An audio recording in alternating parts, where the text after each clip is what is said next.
Bien, ya está grabando, genial. Bien, entonces, como les mencionaba, el día de hoy vamos a ver lo que es leucemia mieloide crónica, que es la hermanita, en este caso, de la linfocítica crónica que hemos visto en la sesión pasada. Entonces, acá sí es algo, hay partes bien importantes o datos muy, muy claves para poder comprender. Entonces, volvemos al gráfico de ayer, donde teníamos, ¿no?, todo ese mapa de la hematopoiesis, y en la estirpe mieloide tenemos a la parte de los fibroblastos, que es donde van a nacer los eosinófilos, los neutrófilos y los basófilos, que se denominan granulocitos. Aquí quiero que recuerden que, ¿dónde está la pizza casa? Mientras menos diferenciado esté, va a ser algo más agudo. Mientras más diferenciado esté, va a ser algo más crónico. Y obviamente, estirpe linfoide y estirpe mieloide, ¿no? Perfecto. Hasta ahí creo que vamos claros. Y el patrón de afectación o desde dónde empezaría esto sería desde el mieloblasto. No significa que se acumule mieloblasto, sino que para que recuerden de dónde nacen todo lo que se va a ir acumulando del mieloblasto. ¿Vale? Eso es importante acá. Entonces, con respecto a la leucemia mieloide crónica, ubicándola, usualmente va a afectar a pacientes aproximadamente a partir de los 45-50 años, ¿no? Y lo principal que se va a afectar es la estirpe mieloide, neutrófilos, eosinófilos, basófilos, pero maduros, y con una diferenciación normal, ¿no? Como se menciona acá, es una neoplasia mieloide proliferativa, se van a ir acumulando. ¿Y cómo se va a ir acumulando? Ahora lo vamos a ver. Nuevamente recordar, si es una pregunta tipo caso clínico, más o menos solo por el grupo etario podemos ir descartando, ¿no? ¿Qué tipo de leucemia sería más probable? Eh, en leucemia mieloide crónica, usualmente estaremos apuntando a 40, 50 años, no más de 60 años. Eh, Más frecuente también en hombres que en mujeres, y lo principal aquí es de que la mieloide crónica tiene este datito de acá, el cromosoma Filadelfia, que es la translocación cromosoma 9 en el cromosoma 22. Eso es fundamental y es el dato representativo de esta leucemia. ¿Significa que sea patognomónico de esta leucemia? No, porque hay otras neoplasias hematopoyéticas que pueden presentar un cromosoma Filadelfia que no son leucemia mieloide crónica.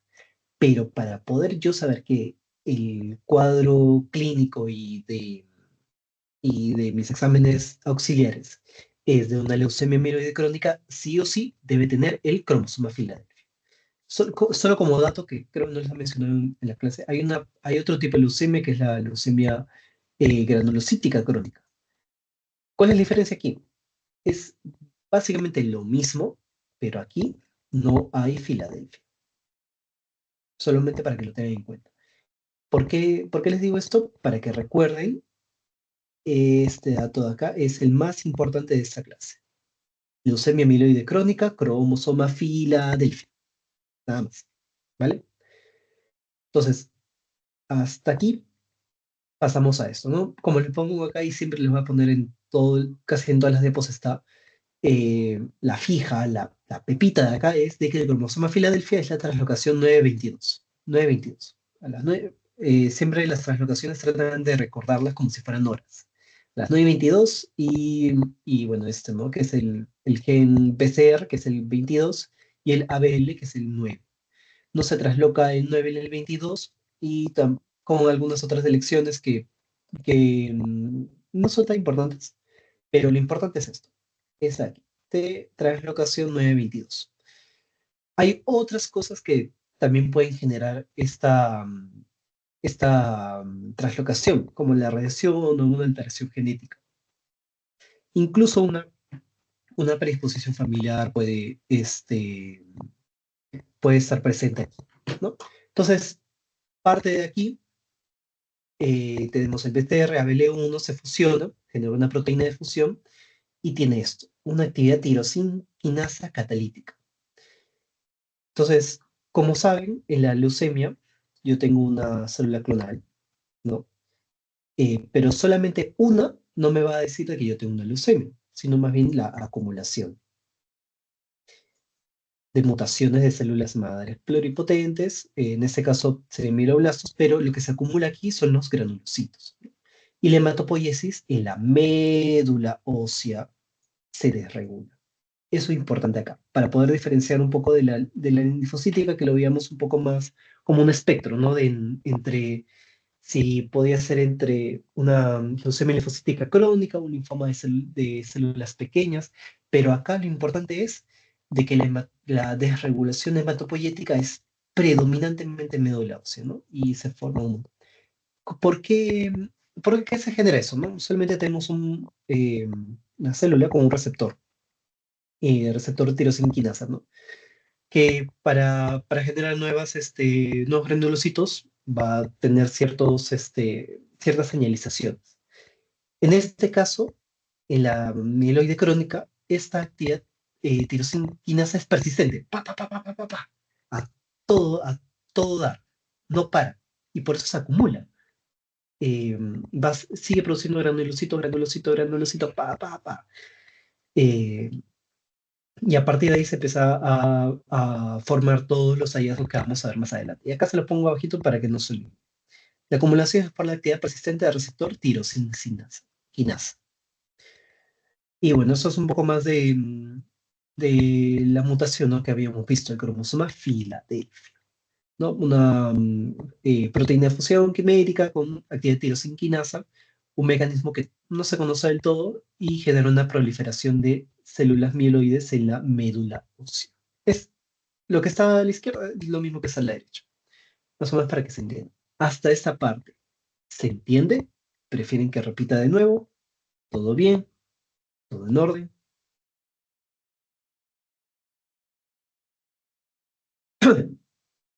¿Sí? Listo, bacán, perfecto. Entonces, el curso de la enfermedad, aquí sí hay que reconocer importante tres fases, ¿no? Una fase crónica, una fase acelerada y una fase plástica. El 40% o casi el 50%, para que lo ponga más sencillo, es un hallazgo incidental, paciente asintomático total, ¿no? Síntomas vagos, inespecíficos, puede ser pérdida de peso, sudoración, entre otras cosas. Y esplenomegalia, que es el síntoma más frecuente, perdón, el signo más frecuente. Y obviamente si es que hay una clínica mucho más florida, que el paciente esté con mayores complicaciones, implica también mayor progresión y un peor pronóstico. ¿Qué implica cada cosa? La fase crónica es la que mayormente vamos a ver, o mayormente se va a encontrar, ¿no? Desde que empieza, digamos, eh, una célula clonal o una célula con un receptor tirosincinasa desregulado o una actividad persistente, digamos o unas cuantas, eh, es la mayoría, ¿no? Usualmente dura 3 a 4 años, buen pronóstico, síntomas inespecíficos. Es un paciente que llega a la consulta por su control y que ahí encontramos un hallazgo incidental. ¿Qué pasa? Entonces, esta proliferación genera una fase acelerada. Y como hay em, hay un aumento de producción de granulocitos, va a disminuir la producción o la propia fisiología de las demás estirpes, ¿no? En este caso, serie roja y plaquetas. Y si disminuyen esas dos, ¿qué nos genera? Una trombocitopenia que puede estar o puede o no estar acompañada de esplenomegalia y anemia. Sencillo, ¿no? Si se junta o se prolifera demasiado de granulocitos, con blastos también, y basófilos sobre todo, me deja menos espacio para plaquetas, para serie roja. Hay había un concepto aquí que era eh, leucostasis, que es de que, eh, digamos, en un vaso se genera o se empieza a acumular, ¿no? Y vuelve perdón, claro, se empiezan a acumular los granulocitos y obviamente genera la sangre un poco más espesa también. Y eso genera disnea, aumento de la frecuencia cardíaca, entre otras cosas, ¿no? En una fase acelerada. Y la fase blástica, que ya es la fase eh, más, o de peor pronóstico, o sea, más o menos 3 a 5 años posterior al diagnóstico. No necesariamente implica de que todo paciente que es diagnosticado en una fase crónica llegue a una fase blástica. Eh, y aquí, por ejemplo, en una fase blástica pueden tratar de relacionarlo como si pasara de una leucemia crónica hacia un cuadro agudo, una leucemia mieloide aguda. Eh, este, y más o menos por posterior el diagnóstico, 3 a 5 años, lleva más hacia los 70 años, y casi los 70 años es un poco más frecuente la LMA. Entonces, por ahí, ¿no? Para que lo traten de relacionar. Y más o menos 18 meses posterior a una fase acelerada. Usualmente refractario al tratamiento y tienen una mayor clínica. eh, y hallazgos que tienen, aumenta el LDH, hipercalcemia que puede ser mortal, y el dolor óseo, que es característico acá. Entonces, eso para que pueda identificar más o menos en el relato del caso clínico, el anamnesis, etc. Pero ¿qué es importante aquí? Identificar los puntos de corte. Y eso sí les van a preguntar y se les ha puesto. Entonces, fase crónica, como está tranquilo el paciente, piensa todo menos, menos, menos, menos, menos. Menos de 10, menos de 20. Plaquetas menos de 100, más o menos. Perdón, acá es más. ¿No? Menos de 10, menos de 20, y acá más de 100K. Eh, Estos blastos empiezan a proliferar, a ocupar más espacio y obviamente lo que más se genera son los basófilos. Este, 10 a 19, más de 20 y una trombocitopenia persistente, menos de 100.000 plaquetas. Y en la fase blástica ya hay más de 20% de blastos, esto sí es dato importante.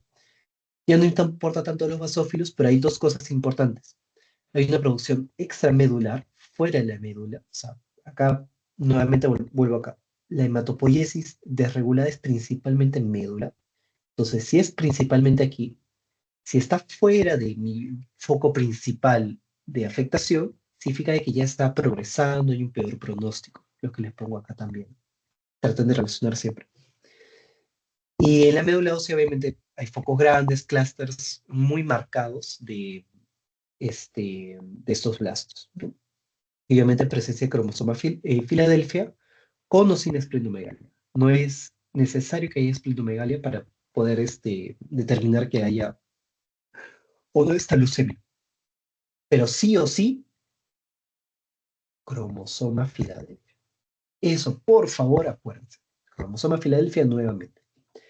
Y aquí importante, eh, estos 5 datos. Aquí. Los blastos, uno, 2, 3. ¿Y cuándo es a partir, cuándo es a partir de cuándo es fase blástica? Y los basófilos, menos y más. Menos de 20, más de 20. Esos 5 datos, principalmente acuérdense porque puede ser pregunta extra. ¿Vale? Nada más.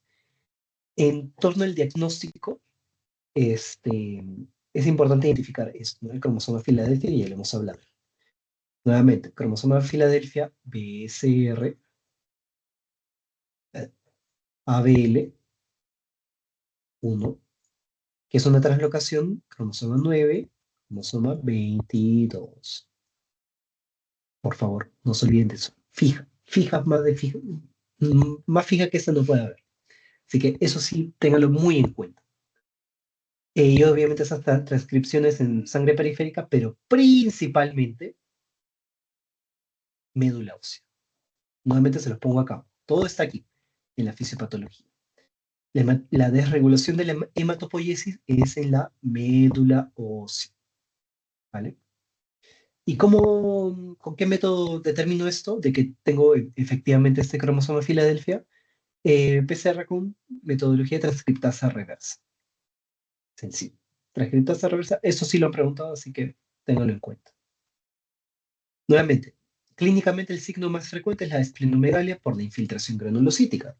secuestro esplénico, hay mayor eh, lo que les explicaba acá de la leucostasis, eh, pero no es necesario de que haya esplenomegalia. Es el más frecuente, pero no significa de que siempre va a estar.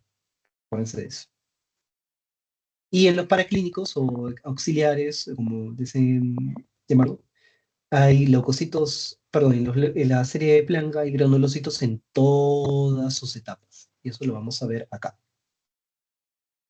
Lo normal es de que podamos encontrar neutrófilos segmentados o en banda, ¿no? No es tan normal que encontremos muchos mieloblastos, promielocitos, mielocitos o metamielocitos. En la leucemia mieloide crónica, en la que estamos viendo ahora, todo, vas a poder observar todo esto, pero principalmente mielocitos y mieloblastos, que van a ser aumentados. Y lo importante aquí, puede que les pregunten, eh, hay un concepto que es el hiato del leuquémico, el hiato de la leucemia, que implica de que en una leucemia mieloide aguda, lo que voy a encontrar es más mieloblastos, pero lo que no voy a encontrar, a diferencia de una mieloide crónica en una aguda, o sea, en la aguda no va a haber, acá no va a haber mielocitos, pero en la crónica sí puede haber mielocitos. Nuevamente volvemos al inicio. Agudo, mientras menos diferenciación hay. Acá está, mieloblasto. Acá está un poco más resumido, para que lo tengan en cuenta. Mieloblasto. Y en las crónicas, perdón, ya vamos a encontrar todo ya más maduro. Basófilos, eosinófilos, neutrófilos. Entonces, este hiato leuquémico significa de que esta proliferación en la aguda va a ser principalmente de la estirpe menos diferenciada, mieloblasto, mientras que la leucemia mieloide crónica abarca todo el espectro de la hematopoiesis. Entonces, una forma de diferenciar es aquí. Mielocito, si hay acá, no hay acá. ¿Por qué? El hiato leuquémico, que es el concepto que, para diferenciar ambas. ¿Vale? En algunos casos, la leucocitosis que puede haber es muy grande, es más de 100.000 leucocitos. La anemia que se genera, siempre acuérdense, enfermedad crónica, normo-normo. Plaquetas, eh, dependiendo de la fase en la que esté, ténganlo en cuenta. Y el diferenciador principal aquí, esto sí, acuérdense, por favor. Ahí está. Lo que más vas a encontrar son basófilos. Por eso también es parte de los criterios diagnósticos entre las fases. Basófilos, basófilos. ¿Qué otro granulocito se encuentra mucho más elevado a comparación de los demás? Los eosinófilos. Pero el principal y el que más se eleva, basófilos. Una basofilia muy marcada. Em, y hay un aumento de mielocitos que se denomina el bulto mielocítico. Por eso les decía acá. Acá va a ser el bulto mielocítico, un aumento de los mielocitos, que se ve en la crónica, pero no en la aguda, ¿vale? Y luego está en la sangre periférica, basofilia, eosinofilia, principalmente la basofilia. Y en la médula ósea va a estar, obviamente, si se desregula dentro de la médula, va a estar hiperplásica, hipercelular. Todo se acumula ahí. Es como meter em, como meter ay, se me fue la metáfora. Pero imagínense esas bolitas de chocolate del Batimix, como si los trataran de meter en una misma bolsita, pero en vez de que haya quede espacio, completa la bolsa. Hay aumento del ratio mieloide-eritroide, o sea, usualmente esto es mayor, pero el ratio aumenta porque esto sube más, demasiado, excesivo, radicalmente. Así que tengan eso en cuenta. Si les ponen, por ejemplo, baja el ratio mieloide-eritroide, usualmente el eritroide debería ser mayor, pero el mieloide, como está desregulado, aumenta excesivamente, por eso aumenta esto. Y algo importante aquí es disminuye la fosfatasa alcalina eritrocitaria, así se llama, es un datito que eh, no lo considero tan eh, que pueda ser motivo de pregunta de examen, pero sí es importante que lo conozca, porque uno nunca sabe qué pueden preguntar, así que ténganlo en cuenta. Y eso es lo mismo que está acá. Hasta esa parte, curso de la enfermedad y el diagnóstico, bien, no tanto, prefieren que repita algo,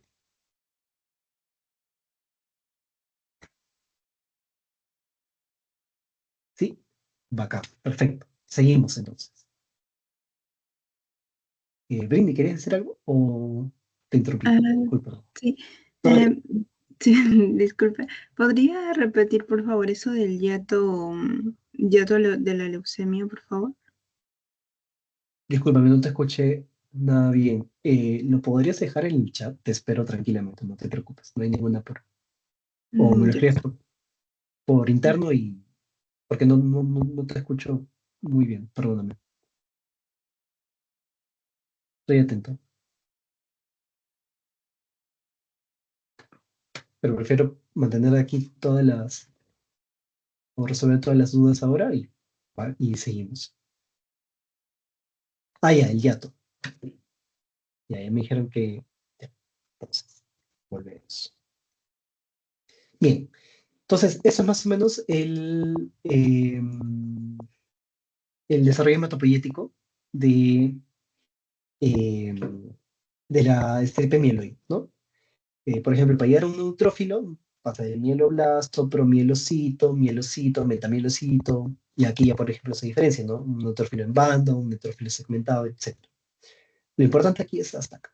Lo fisiológico es de que podemos encontrar, ¿no? Neutrófilos los segmentados, o un neutrófilo en banda por ahí que está por terminar de desarrollarse.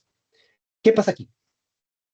En la leucemia mieloide crónica, si hacemos un extendido de sangre periférica, podemos encontrar cualquiera de estos, porque la afectación se da desde acá, aquí. Hay algo que no puedo. Em, todo aquí. Puedes encontrar cualquiera de estos en una sangre periférica. No significa de que sea específico del diagnóstico, ojo, sino una forma de diferenciar ante cuál estoy. Como la leucemia eh, es crónica también, voy a encontrar todo porque eh, va a estar, o el patrón de afectación está más abajo. Vamos acá. Digamos, las crónicas, por aquí más o menos. Pero la afectación plástica va desde arriba, o sea, desde acá. Entonces, ¿por qué se le considera un yato leuquémico? Porque la leucemia mieloide aguda afecta aquí. Hay una proliferación de blastos muy fuerte. Pero no necesariamente la afectación o lo que vamos a ver en una sangre periférica va a ser el promielocito, el mielocito, el metamielocito. No, solo vamos a ver mieloblastos. Nuestras células normales, ¿no? Un neutrófilo segmentado, por ahí un neutrófilo con banda, entre otros. Por eso aquí hay un hiato, un gap, un espacio en donde no se van a presentar estos tres aquí. Por eso la diferenciación es que aquí, no tengo, así sí tengo, aquí en la crónica sí voy a poder tener o observar promielocitos, mielocitos, metamielocitos, porque la afectación va desde arriba y baja hasta que se genere todo el proceso de hematopoiesis. Pero en la aguda es algo fuerte, rápido. Entonces va a afectar principalmente a las células con menos diferenciación. Aquí, que es el mieloblasto. Por ende, la leucemia mieloide aguda, aquí va a estar el patrón de afectación, pero acá no vas a ver nada. X. Uy, acá era check, perdón. Y bueno, eso. Quedó mejor, más o menos. Una vez más. Sí, está bien, sí la entendí, gracias. Perfecto, gracias a ti, Magia. Sí, quedan todos los conceptos claros. Todos nos vamos felices de acá. Bien, entonces lo último de aquí es, primero, uno, estratificar, ¿no? El riesgo. ¿Qué cosa preguntan de aquí? ¿Qué escala se usa, no? Socal, Hasport, Eutos y la LTS. La más usada es la LTS, o la que más, eh, este, más consenso tiene en la actualidad. Pero mira algo interesante aquí. Lo importante aquí que se han preguntado es, ¿qué parámetros se evalúan? Estos son los parámetros. Y ven, y si vemos es vaso, vaso, vaso, vaso. ¿Qué más se repite? Plaquetas, plaquetas, plaquetas. ¿Qué más se repite? Otro color. Eh, blastos, blastos, blastos. Y por ahí que también en algunos utilizan basófilos, acá no, y basófilos. Entonces, lo que más se ve, ay, perdón, edad, edad y edad. Entonces, más o menos casi que usan los mismos criterios para determinar eh, la sobrevida, ya sea a 4 años, a meses, o la probabilidad de supervivencia a largo plazo. El ETS es la que mide a largo plazo. Acuérdense eso también, ¿no? ¿Cuánto mide qué mide cada escala, ¿no? Y como ven, el punto de corte va variando, ¿no? Entre cada uno. Lo importante aquí es esto de acá. ¿Qué evalúa? ¿Qué parámetros evalúa? Este, una forma de poder confundirlos, tal vez aquí es, ya evalúo, qué sé yo, este, edad, plaquetas, basófilos y linfocitos. Por ahí capaz que no te acuerdas si eran basófilos o eosinófilos, pero tienes que tener bien en cuenta este cuadrito de acá. Con este cuadrito acá pueden, bueno, acá lo tengo más sin aquí. Con esto de aquí puedes resolver varias preguntas de mato, teniendo esto bien, bien claro. Si me estás hablando de escala SOCAL, por ejemplo, que me afecta la estirpe mieloide, particularmente la leucemia mielocítica crónica, no tendría nada que ver, por ejemplo, que tenga que evaluar linfocitos, pero sí puede evaluar, por ejemplo, basófilos o eosinófilos, o incluso blastos, en este caso mieloblastos, ¿vale? Volvemos, ya, volvemos.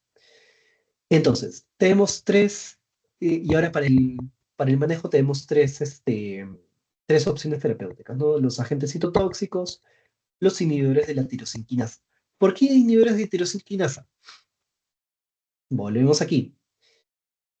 El receptor de tirosinquinasa es el responsable de la actividad persistente para que se sigan botando granulocitos y botando y botando y botando y acumulando excesiva radical extremadamente. Entonces tengo que de alguna forma inhibirlo. Tengo que tapón. Eh, y el más utilizado, imatinib, ¿no? 400 miligramos en fase crónica, pero ten en cuenta de que tiene toxicidad hematológica, eleva enzimas hepáticas, genera edema periférico, hiperfosfaturia, entre otros efectos adversos. Y tratamiento de soporte hidroxiúrico. Eh, y ya. Y el otro pilar de tratamiento es el trasplante de células hematopoyéticas. Eh, ¿En quién lo indico? ¿A quién está indicado esto?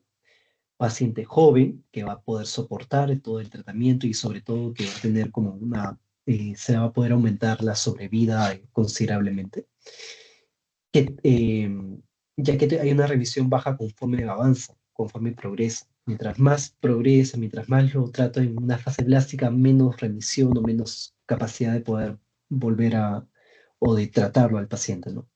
¿Cuál es la indicación de trasplante de células hematopoyéticas? Control inadecuado a pesar de la terapia con inhibidores de tirosinquinasa o intolerante al mismo. O sea, no responde o no lo soporta, o tratamiento adyuvante. Y aquí más o menos les resumo, el resumen de resumen. Fase crónica, inhibidores de tirosinquinasa. Fase acelerada, inhibidores de tirosinquinasa de segunda a tercera, quédense con imatinib. Crisis blástica, se indica inhibidores de tirosinquinasa con quimio de leucemia mieloide aguda. porque es prácticamente como si estuviera pasando, acá se los pongo, de una leucemia mieloide crónica a una leucemia mieloide aguda. Refractario al tratamiento, aumenta el LDH, hipercalemia, dolor óseo, entre otras cosas. Y acá más o menos, eh, como, o sea, un resumen del manejo. Por ejemplo, para prevenir la progresión, idealmente se debería eliminar el cromosoma Filadelfia con inhibidores de tirosinquinasa. Em, pero en algunos que ya este, pasan a fase acelerada, o fase blástica, por ejemplo, acá menciono en fase blástica, se empieza siempre con imatinib, y acá ven otros, ¿no? Dasatinib, ponatinib, pero principalmente quédense con el más utilizado que es IMA. Puede ser infarto de miocardio agudo, imatinib, más o menos, ¿no? Y por ejemplo, si es que progresa a una fase blástica, acá ponen, ¿no? Añadir quimio basados en los regímenes, o el régimen o el esquema de tratamiento de una acute myeloid leukemia o leucemia mieloide, para que lo tengan en cuenta, ¿no? Y aquí es lo mismo de aquí, está acá, resumidísimo. Ya más lo puedo hacer por ustedes, no mentira.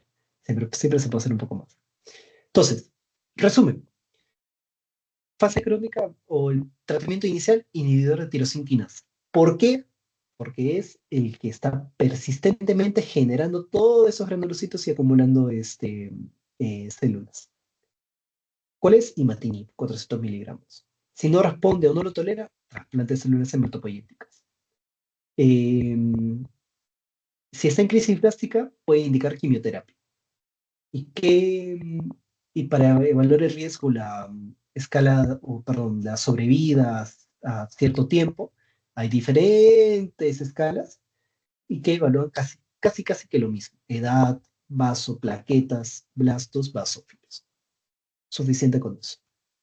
¿Vale? Hasta aquí alguna pregunta, duda, porque aquí acabamos.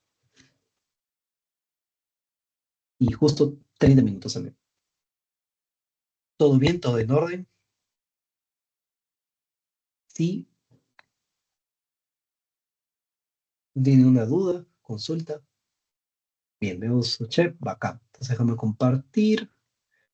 Y bien, chicas, más bien, gracias por estar aquí. Igual si tienen alguna duda o algo más, me lo hacen llegar y estoy para apoyarlas con lo que necesiten. ¿Sí? Así que nada, que tengan un buen resto de semana y hable con todo el estudio. Vamos arriba. Gracias por estar. Tengo Gracias, grabado. Miguel.